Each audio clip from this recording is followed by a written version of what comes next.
There are two books of God. That's what St. Francis says and what goes through theology overall. It is our Bible and God's creation.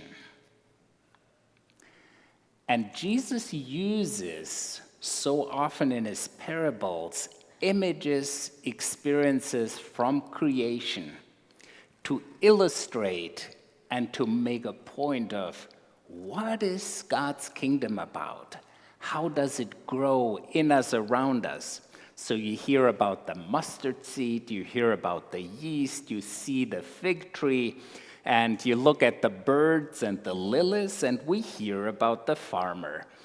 And the seeds, the sower, and the soils. And in and through all of these parables, they make us think. Parables are puzzling. Imagine you hear the parable without explanation, and that's how Jesus told them. The explanation was added later on.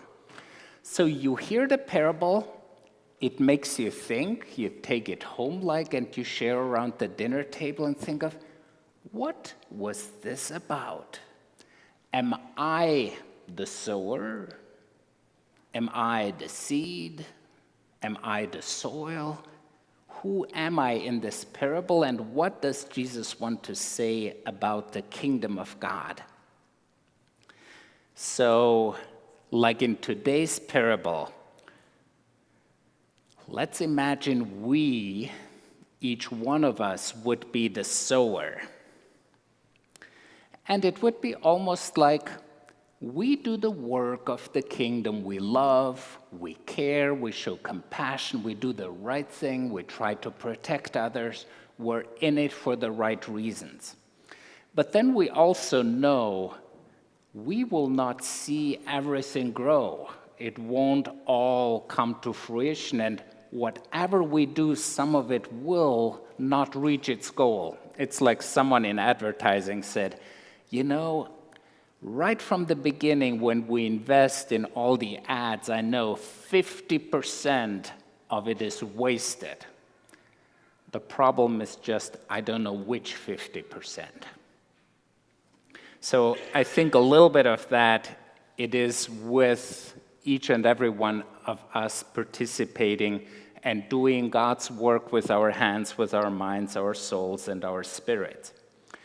And we learned during Vacation Bible School this beautiful song, Johnny Appleseed. We will sing it as the doxology, as the praise after our offertory. Now, John Chapman, he was a real man, and he actually spread and grew in nurseries apple trees in Pennsylvania, Ohio, Indiana, Illinois, and all the way to Ontario. So, where and how can we, like Johnny Appleseed, plant seeds when we are the sowers, when we spread the good news? Where and how can we do that? Now, imagine in the parable what would be if we are the seeds and not the sower. You think like we are the good news, we embody that. It's us who are the messengers, the angels in between God's presence and the actual word, the actual field, the labor, the work that God does.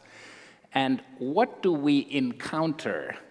What do we experience by being the good messengers? Well, often we feel like when we see in the image, all we do seem to be gobbled up, and some of it is wasted. We kind of end up bird feed rather than nurturing people, and some of it gets going to be wasted.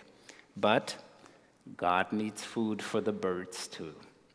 Then a second part, how we can experience being the good news and embodying that is, while we're exposed to heat, it's not always easy. We're being scorched. It's like someone putting fire to our feet.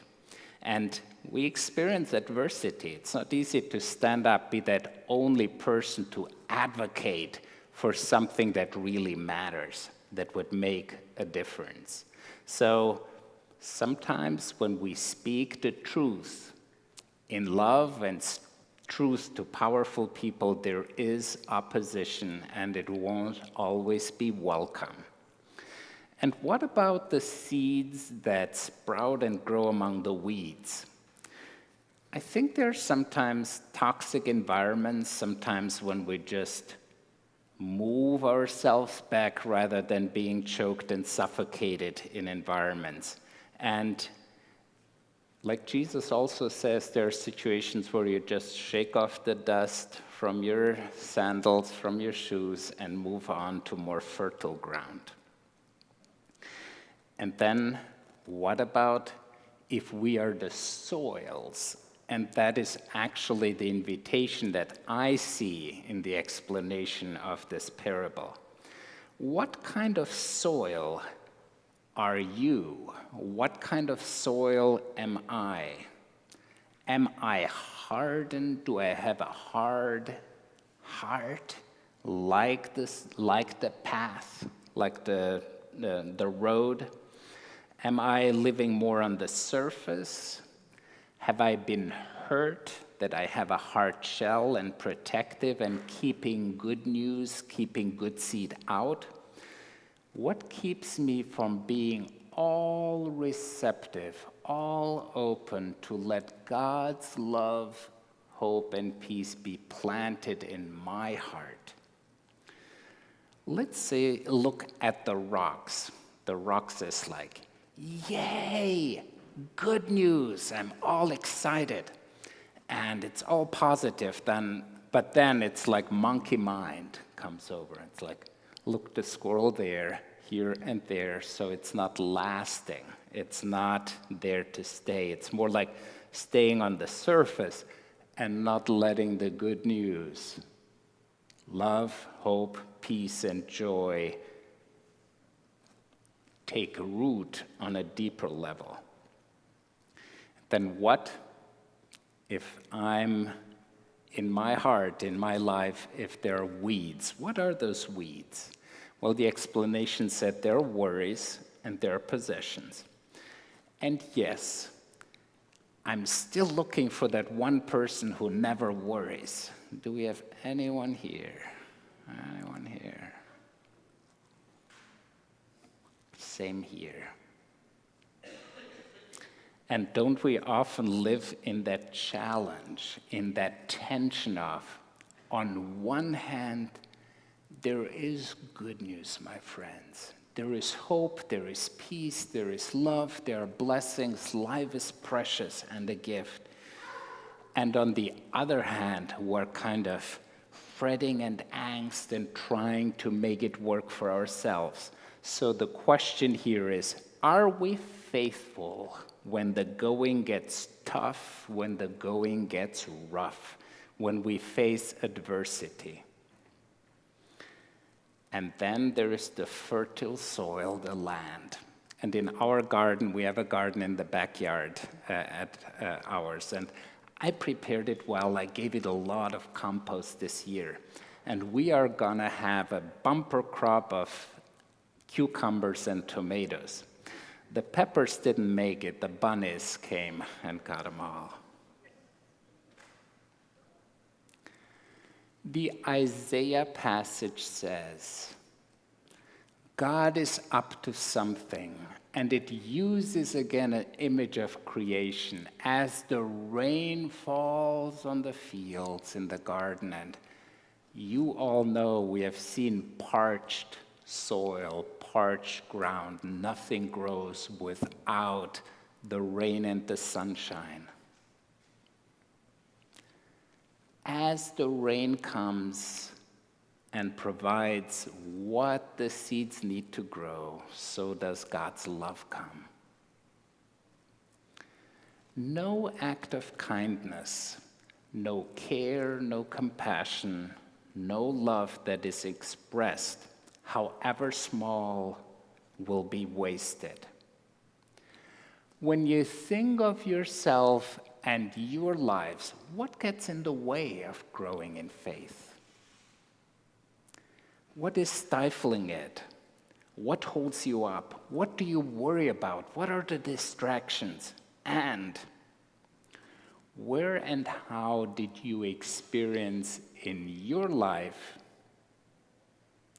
growth, where you were rooted deeply, what nurtured you? And my experience often it's in the painful moments. It's when our hearts are broken open that God plants seeds into those places. May your lives, all of our lives, become the fertile soil in which God's good news can grow, flourish, and bear much fruit.